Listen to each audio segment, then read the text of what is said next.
Before we get to the news of the day, I thought it might be fun to take a little trip to academia and find out what our friends, the left-wing college professors, are up to. After all, as the old saying goes, you can lead a horse to water, but these people are idiots. Actually, that saying may not be all that old. Here's a story about college professors that, so help me, is completely true. Assistant Professor Rebecca Tuvell of Rhodes College in Memphis, Tennessee, recently wrote an academic paper that was published in the feminist journal Hypatia. The paper was entitled In Defense of Transracialism. Transracialism, of course, is when you pretend to be a different race in order to pretend to be a victim of pretend oppression. Assistant Professor Tuvell wrote that it isn't fair that society is increasingly tolerant of transgenderism, but remains suspicious of transracialism. After all, if we can pretend to believe people who pretend to be a different gender, why can't we pretend to believe people who pretend to be a different race? Ms. Tuvell wrote, quote, and this is a real quote, "We need an account of race that does not collapse into a position according to which all forms of self-identification are socially recognized, such as one's self-identification as a wolf."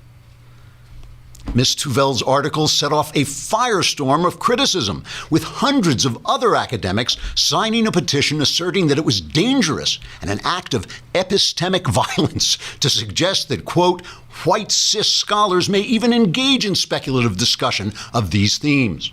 The journal Hypatia apologized for publishing the piece, but Susanna Walters, a professor of women's gender and sexuality studies at Northeastern University, apparently that's a thing, defended Ms. Tuvell, noting that Tuvell is a leftist feminist and therefore should be forgiven. Professor Walters wrote, quote, academics should ask whether we are truly committed to a culture that is generous of spirit and open to debate. Let's focus our hostility on the real enemies of feminist, queer, and marginalized lives, unquote. So it's good to know Professor Walters wants academics to have a generous culture open to debate, as long as it's not generous or open to debate. Anyway, the journal Hypatia ultimately apologized for their original apology in a letter from the editor, which read, quote, as a white man who identifies as a black woman, who identifies as a gray wolf, who identifies as a white man in a gray wolf costume, I'm very sorry that I was sorry for being sorry about the thing I was sorry about before, and I'm now only sorry about the thing I'm currently sorry about, which is being sorry, unquote. The editor then donned a furry costume and howled at the moon. I hope you've enjoyed this little visit to the world of academics. And if you happen to be a parent saving up for your child's education, you might want to consider spending your money on something more valuable, like string or one of those paintings of dogs playing poker. After all, as the old saying goes, to err is human, but these people are idiots.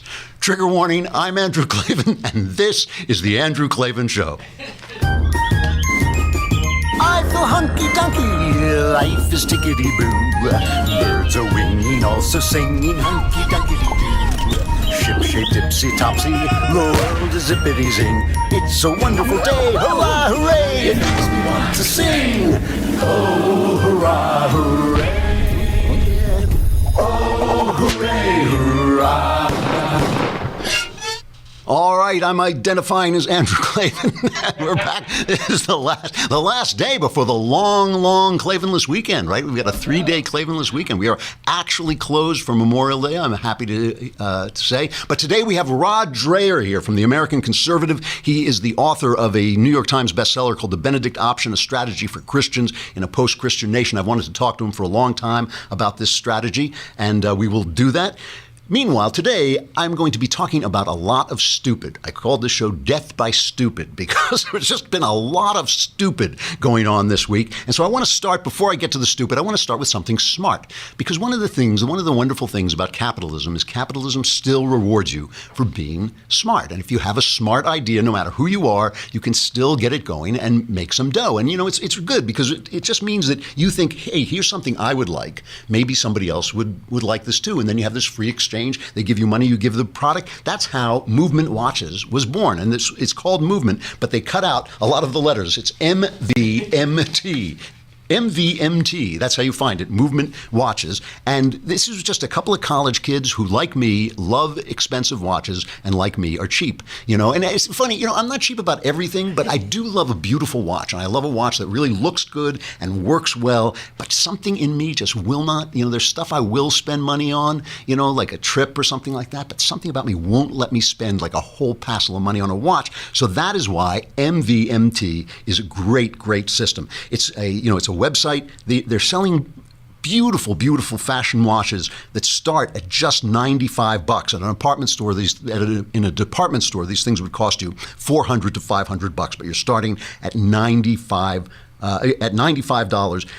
Go on the website, just take a look at them. They're just beautiful. Classic designs, quality construction, styled minimalism. It's those very cool minimalist watches. And they've already sold over 1 million watches in over 160 countries.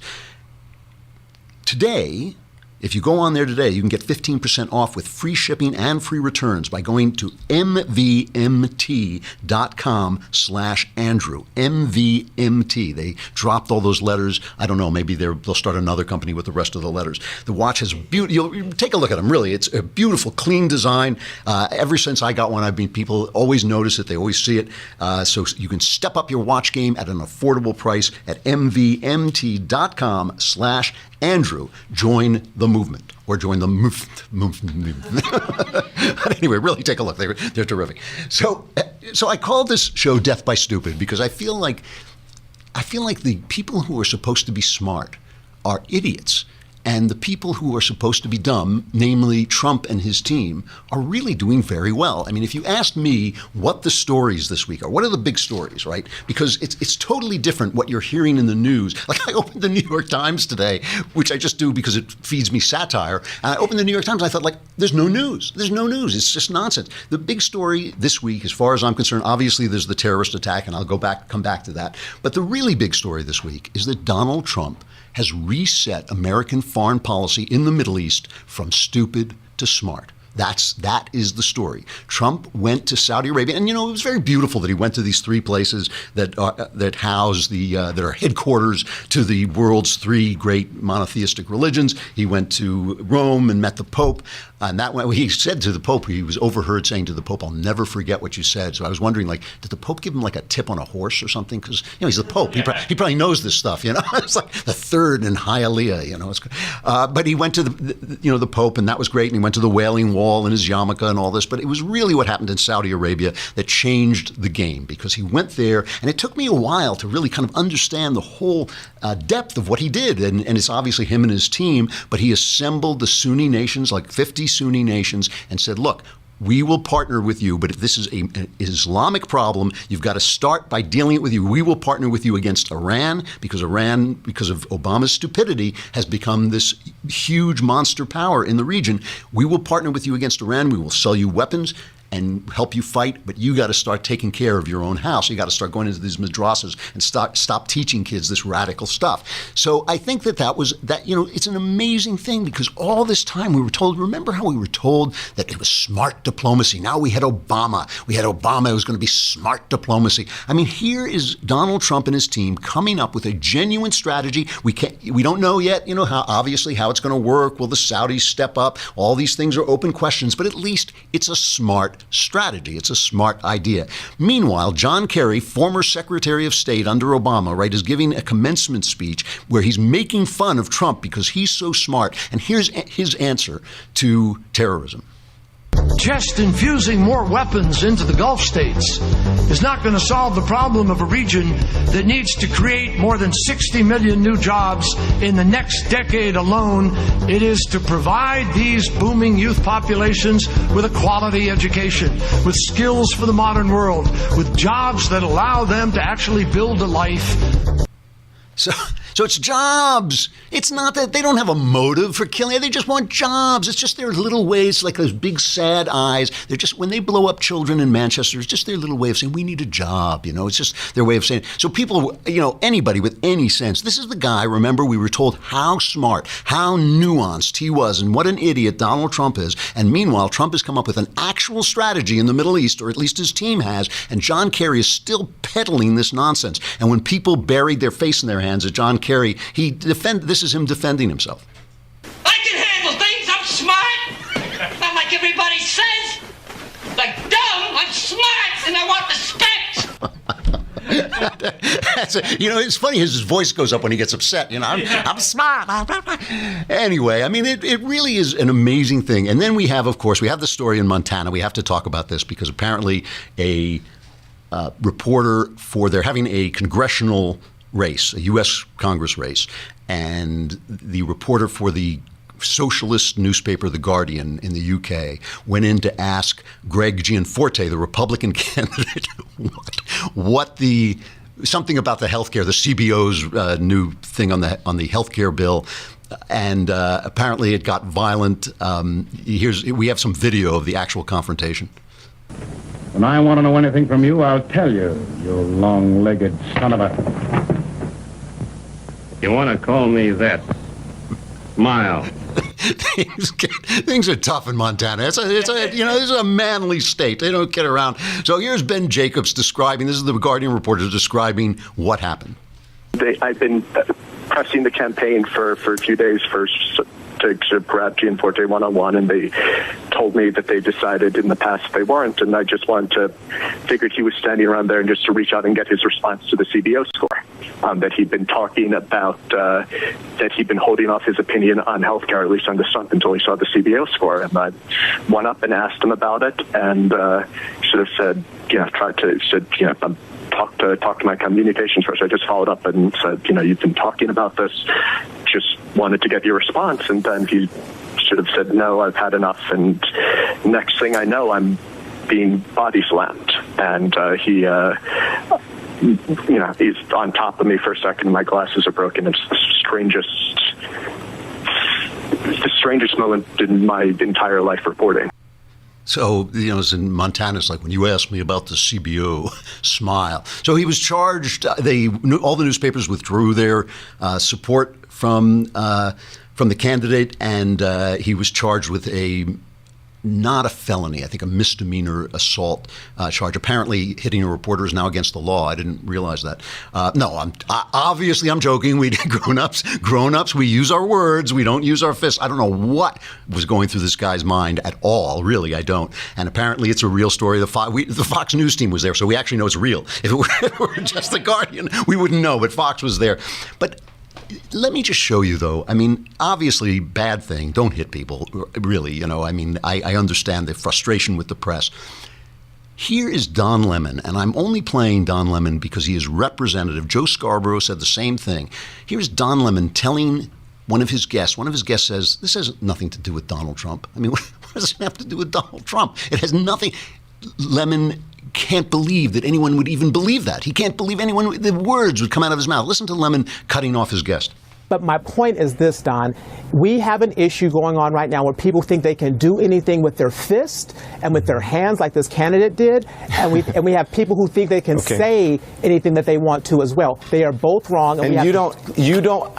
Come on, Paris. You don't think it has anything to do with someone saying... Don, if you're trying to make a connection or a correlation... I'm not trying. I'm telling you I am. I'm not trying. I'm just saying that I can't believe that you believe the words that are coming out of your mouth. I do. And you clearly don't understand the words that are coming out of my mouth. I do understand. I know that you don't believe that. Do not believe you are obviously on television just saying that because you feel that you have to defend everything about this particular person in office. If you actually sit there... What does Donald Trump have anything to do with what this candidate did? Let's hold this candidate for responsible. They're the fake people back there. They're horrible people. They're the enemy of the American people. If you think that doesn't have anything to do with it, then you are sadly mistaken, my friend.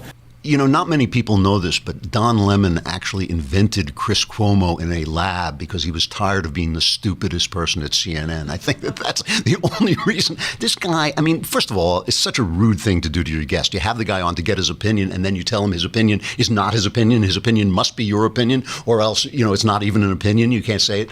But these are the same guys when in Berkeley these guys in balaclavas beat up people because they didn't want to hear their speech. I didn't hear anybody saying, oh, this is Nancy Pelosi's fault, this is Chuck Schumer's fault, this is Barack Obama's fault. When 5 cops were killed in Dallas after Obama had just spent day after day after day berating the police, did Don Lemon ever come on and say the blood of those cops is on Barack Obama's hands? And yet somehow, because Trump fights back against these bullies in the press, because suddenly the bullies met a bully who is as good a bully as they are, suddenly it's his fault whenever some nutcase goes off on a reporter? Come on. I mean, come on. These are the guys who are supposed to be our experts, they just want this narrative. They're going to push it down your throat no matter what they can do. And I'll tell you, there's another story. We're going to stay on Facebook, so you can hear Rod Dreher, who will be on in a little while. But first I got to talk about something else. This is a true story. I tell you a true personal story. I have many foibles like everybody, but one of them is not personal vanity. I'm an artist. I almost never pay attention to how I look. When people get angry at me, they always are like, my political opponents, they always say, you're bald, like, wow, no, what? When did that happen? But I did notice about 2 years ago, I noticed my teeth had started to turn gray, and this had never happened before. And I was like, what on earth, and it bugged me. I have to be honest. Like I get my picture taken a lot, and people want to take their picture with me, and I stopped smiling, So I went to the dentist, and I talked to the lady who cleans your teeth, and I said to her, because, I had all that stuff in my mouth, and she said, you have got to get an electric toothbrush, because I was not using an electric toothbrush, and boy, oh boy, look, you can see it had changed everything, because these electric toothbrushes now are so sophisticated. They come with timers. They tell you that they help you to brush your teeth longer. You use them at the right time. You use them quickly after you have a cup of coffee or something like that, and they really work well. So much better than all that stuff you want to put on the bleach and all that. You can use that sometimes, but you just can't keep using it all the time. But the one thing about these electric toothbrushes is that they are so huge and so clunky that you can't travel with them. They have to constantly recharge them. And that's why they came up with Quip, because Quip has all the stuff you want in an electric toothbrush, but it is so sleek and so beautifully designed. If you see it, it just looks like, something that like Steve Jobs would have invented to clean his teeth with. It works on a AAA battery, so you don't have to recharge it. You don't need all that stuff. And it's just as really good looking. And it comes with all the stuff that you need, with the timer and all that. And it starts at just $25, which for one of these sophisticated toothbrushes is a really, really good price. This thing won the Time Magazine Best Inventions of 2016. It won the 2016 GQ Grooming Award, and it was on Oprah's 2017 New Year's O-list. So, all these people are approving of it because it really works. And one of the other things you have to do with these toothbrushes, you got to change the brush head every 3 months. And who wants to remember that? But with these guys, you can subscribe and receive new brush heads on a dentist-recommended 3-month plan for just $5, including free shipping. So it's the whole package. It's really good. Right now, go to getquip.com/Klavan, Klavan, always have to spell it, getquip.com/Klavan to get your first refill pack free with a Quip electric toothbrush. That's your first refill pack free at getquip.com/Klavan, getquip.com/Klavan. These things are really good, and they're good looking too. And so will you be. All right, so back to this thing about this, just the incredible stupidity that is being heaped on top of us. There was a story yesterday that I didn't talk about because I wanted to confirm it. I got it kind of late. And it's the story about the FISA court and how they slammed Barack Obama's NSA for misusing their intelligence, basically, for routinely violating American privacy protections while scouring through overseas intercepts, okay? And this means that any time they caught on with Americans that were unmasking people, and the FISA courts had rebuked the NSA about this before, and the NSA said, oh yeah, well, we've already changed all that. And they hadn't changed anything. And now the FISA court came back and said, this is a serious Fourth Amendment violation. So here is a montage. This came out a couple of days ago. It's from Circa, a website called Circa. And here is a montage of the networks covering this story. All right, move on. Nothing to see here. Please disperse. Nothing to see here, please. But that was the way. They just didn't cover it. They just did not cover it. New York Times didn't cover it. And the reason it's important, of course, is because this is one of the things that the Trump administration has charged Obama with, is misusing this intelligence. Now we know they were doing it. Rand Paul says this is, listen to how bad Rand Paul says this is. I've been concerned about this for a long time and realize this is not just a few people. You think it's only people that are calling a foreign leader or a foreign person that are being picked up. If you mention a foreign person in your conversation or in your email, so if anybody mentions the name Assad in an email, it's being gathered up. And so it isn't just communications with Assad, it's communications about Assad. So we're talking about millions and millions of phone calls and emails that are being gathered up and then being searched with no sort of control over the privacy of the American. Sure. We call this a backdoor way to sort of get at Americans' privacy without using a warrant, and I think it's a terrible program. So what's the story? I mean, this is a bombshell story. It's a big story. I know the story has been out before, but the fact that FISA came back and rapped their knuckles saying they hadn't done anything about it is a big story. And the New York Times headline is, "Top Russian officials discussed how to influence Trump aides last summer." Who cares? I mean, that's a story. That is a news story, but they don't have any evidence that they actually did it, that anybody actually colluded with them, anything like that. It is just to keep this story going while Trump is having such a success overseas. And it is this kind of overwhelming stupid. And, I'll get back to this again in regards to Manchester, but I want to bring on Rod Dreher first, because it's something I really want to talk to him about. He's a senior editor at the American Conservative. He's written and edited for just about everybody: New York Post, National Review, Washington Times. He's been published in the Wall Street Journal, where I read him all the time. He's appeared everywhere, and now he's appearing here, and has been profiled in the New Yorker. He wrote the New York Times bestseller, The Benedict Option, a strategy for Christians in a post-Christian nation, and you can find him on Twitter at RODDREHER, Rod Dreher. Rod, you there? I'm here. Hey, it's nice to meet you. How are you? I'm doing well. Thanks for having me on. It's a pleasure. I've wanted to talk to you for a long time, because we talk a lot on this show about a sort of cultural federalism, about the fact that if all our values are collapsing everywhere, maybe the only way we can fight back is by kind of establishing our own communities and defending our own communities from the onslaught of the federal government. And you've kind of put this in a Christian context to some degree. But I want to start at the very beginning with this, because it's called The Benedict Option, a strategy for Christians in a post-Christian nation. Is this a post-Christian nation? It absolutely is. And by post-Christian, I don't mean that there are no Christians anywhere. Clearly, there are plenty of Christians all over. What I mean by post-Christian is that the nation doesn't understand biblical Christianity as the foundation for how we understand our politics, our morals, and so on and so forth. If you look at the statistics that sociologists have been bringing forth about the millennial generation, there's been a tremendous fall off in religious identification, even religious understanding among that generation. And I think that we are headed straight to the secularism that is already prevalent in Europe and Canada. It's not just me saying that, Andrew. It's the two top sociologists of religion said that America can no longer be thought of as a counterexample to the secularization thesis. So what I propose is that we Christians, and I am a Christian myself, not panic about this, but wake up and realize the seriousness of the situation we're in, and take what I hope will be effective measures to preserving the faith in a hostile secular country. Okay, and I'm going to get back to that in just a second. But before I do, why do you think this happened? What went wrong? I mean, it's so obvious. It's so obvious that our values, our laws, our ideas are informed by Christianity. I mean, one of the things that led me to Christ was kind of understanding how central it was to everything that I believed was true and how it underpinned that. How do we lose that argument?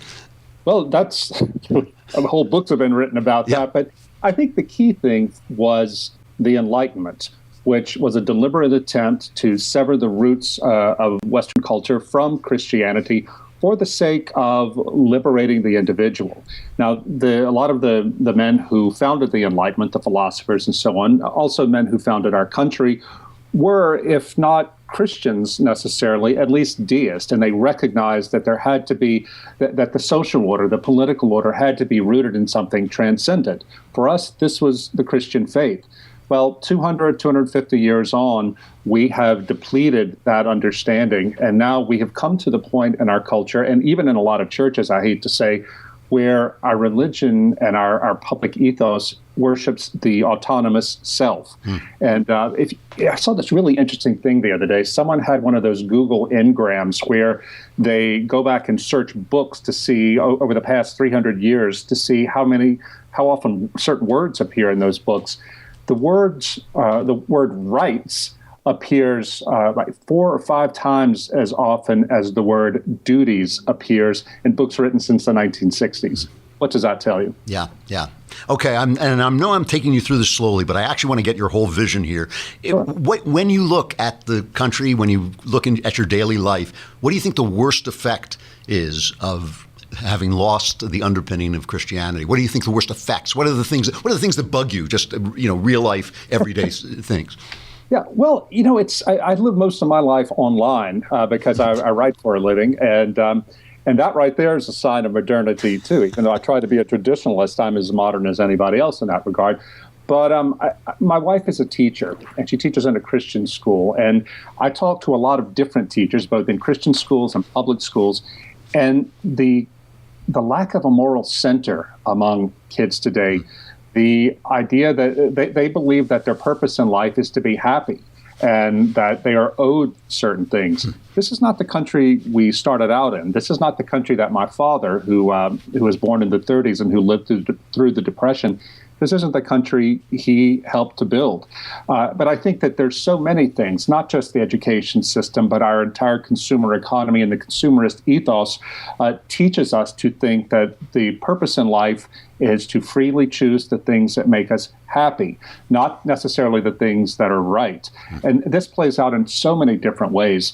I'll tell you, too, this might sound crotchety, but I see it as a real problem for us going forward.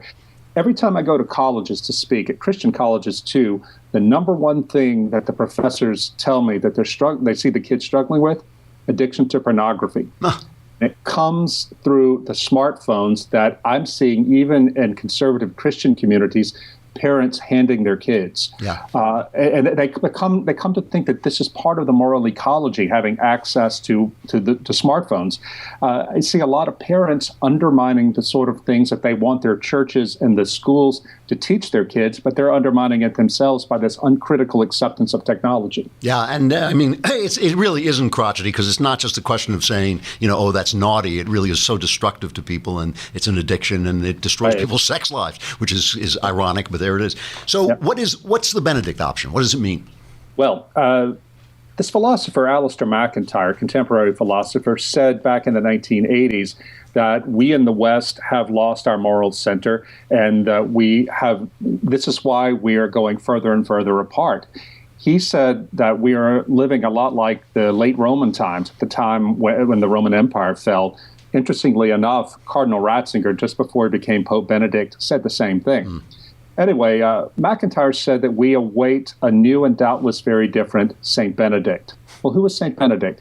He was a Roman Christian, a layman, who born around the year 500, who went down to the city of Rome to get his education. The empire had collapsed. The barbarians were ruling Rome. He saw it was so decadent and chaotic that he withdrew from the city, moved out to the woods, and founded some monasteries. He didn't try to make Rome great again or save Roman civilization. He just wanted to serve God in community as best he could in very difficult times. 200 or 300 years after he died, the spread of Benedict's monasteries had helped preach the gospel to the barbarian tribes, to re-civilize Western Europe, and to lay the foundations for the refounding of Western civilization. What I say today is we have to look around. We Christians, we traditionalist Christians, have to look around at the chaos and the collapse around us and start doing what St. Benedict did. We're not called to head for the hills or build monasteries. We're lay people, but we have to start strengthening our local communities in churches and schools and in other institutions to give ourselves the strength to carry the faith and to carry the Western tradition through this dark age of chaos that's coming upon us. What does that look like in real life? I mean, what would you like to see Christians doing exactly? Well, In my book, The Benedict Option, I profiled several different various Christian communities, Protestant, Catholic, and Orthodox Christian,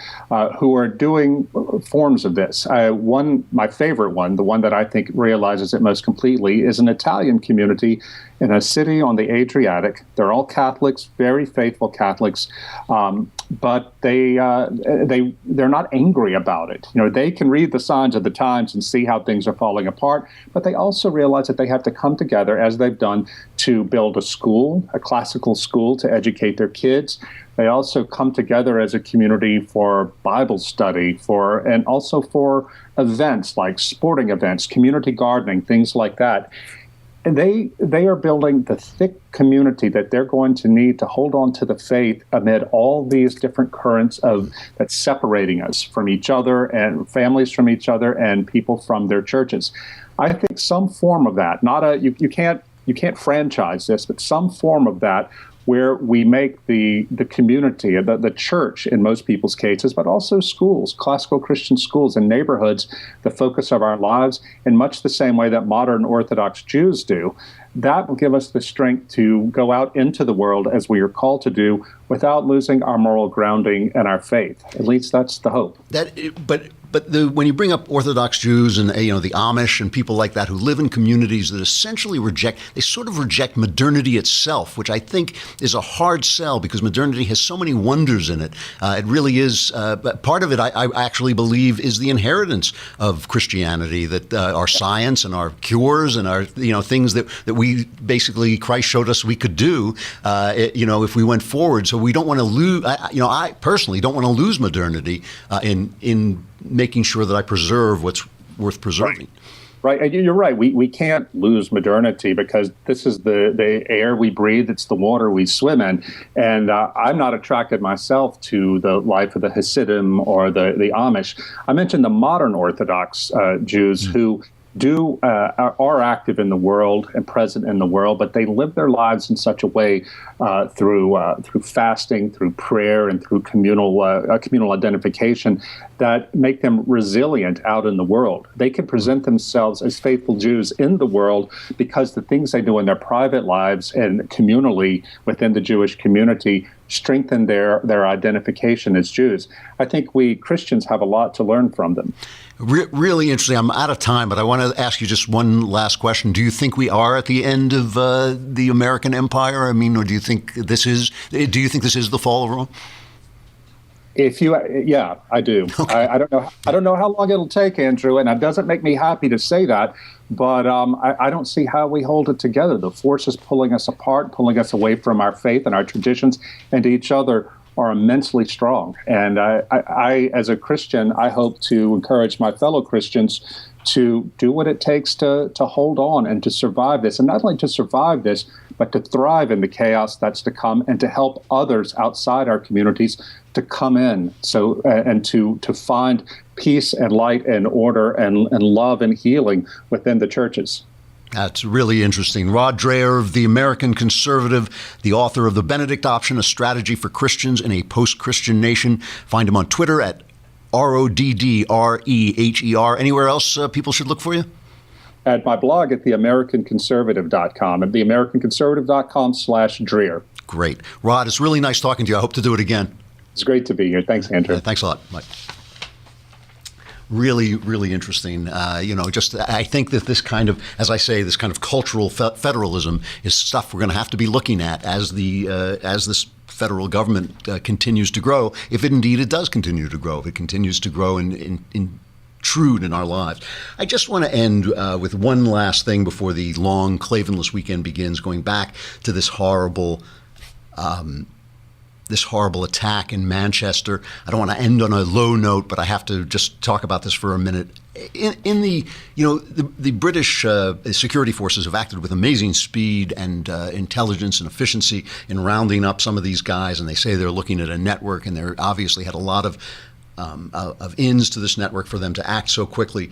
But it is amazing. I mean, I could do an entire show on the stupid things that people say, just the incredible things that come out. I don't care about the guy on Twitter or the minor this or the minor that, but I'm talking about real people who have influence with other people. I mean, there was this thing that Chelsea Clinton was talking about the other day. This is number 7. It's all this vague thing. Now, here's a woman who is almost certainly going to end up running for something. Who knows which Republican will beat her?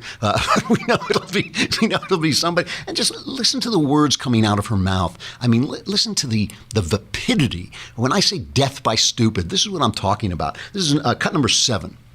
To be able to kind of carry multiple concerns in both our head and our heart. And just listening kind of to the concerns around education and climate change, kind of women's health, child marriage, access to technology, all of those are, of course, interconnected. We have to focus on each of them kind of in their interconnectedness and also as kind of individual outrages that do demand our attention.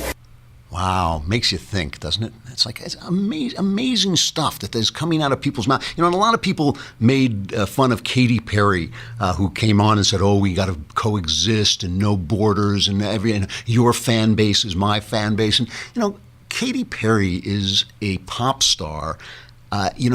So she has influence, but what do you expect? What do you expect? So she's a pop star, so she's saying this nonsense. But what really got me was she was on the show with the host of the show she was talking on was this guy named Elvis Duran. And what got me about what he said is I have heard this kind of talk from people who are putative intellectuals, people who are supposed to be our elites and our leaders. I just want you to hear Elvis Duran's response to Katy Perry, because it really is amazing. So once again, something as devastating as this actually has so many wonderful things that come out of it.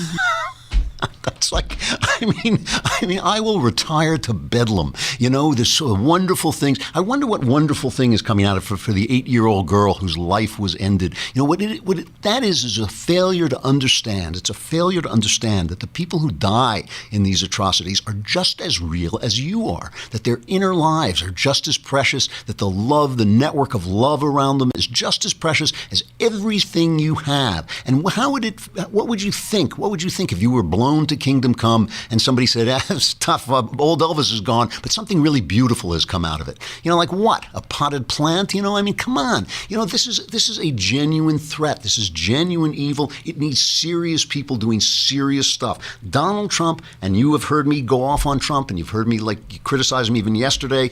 Donald Trump is actually coming up with a strategy to fight this. We don't know if it will work yet, but at least it's a strategy. At least it is putting aside what we had for 8 years, which was stupid. It was stupid. I don't care how nice his suits were. I don't care how well Obama spoke. I don't care what words he knows. I don't care what colleges he went to. Same is true of the knucklehead row that is the op-ed page of the New York Times. We will die by this stupidity. We will die by this stupidity. We need smart. And smart does not look like a good suit and a good college education. It looks like smart. It looks like using common sense and logic to go forward. Let me end with stuff I like. I always like to end with music, but this is something my son Spencer sent me, and I love the words. First of all, this is a piece of music by Edward Elgar, who you know because he wrote Pomp and Circumstance, so he's getting played. He's collecting a lot of ASCAP fees right now, but he is a famous British composer for those kinds of things. But his smaller pieces, it's his smaller pieces that really. This is Torrance, this is number 11. It's the smaller pieces that are really very beautiful. And this is a very beautiful setting to music of a poem by Henry Wadsworth Longfellow, one of the great American poets, wrote Hiawatha and all these things. But let me read you the lyrics to this, because you won't be able to hear them in the as they sing necessarily. Here are the lyrics from Henry Wadsworth Longfellow. As torrents in summer, half dried in their channels, suddenly rise through the sky, though the sky is still cloudless, for rain has been falling far off at their fountains. So hearts that are fainting grow full to o'erflowing, and they that behold it marvel, and know not that God at their fountains far off has been raining. So to translate that into non-poetry, what it means is suddenly in the summer, the rivers rise even though it hasn't been raining, because the snow, it's been raining up in the mountains, it's been snowing, and now the snow is melting and coming down into the torrents. And in the same way, when you feel that your heart is at its end, when your courage is down, when your strength is down, when your endurance seems to be down, God is doing the same thing. He is snowing at the fountains that you don't see, and that strength and that faith and that renewal will come rushing down when the summer comes. Have a wonderful Memorial Day. I will be picnicking, so you won't see me here. It will be a long Klavanless weekend. Let's hope we survive it. We'll meet again here on Tuesday. I'm Andrew Klavan. This is The Andrew Klavan Show.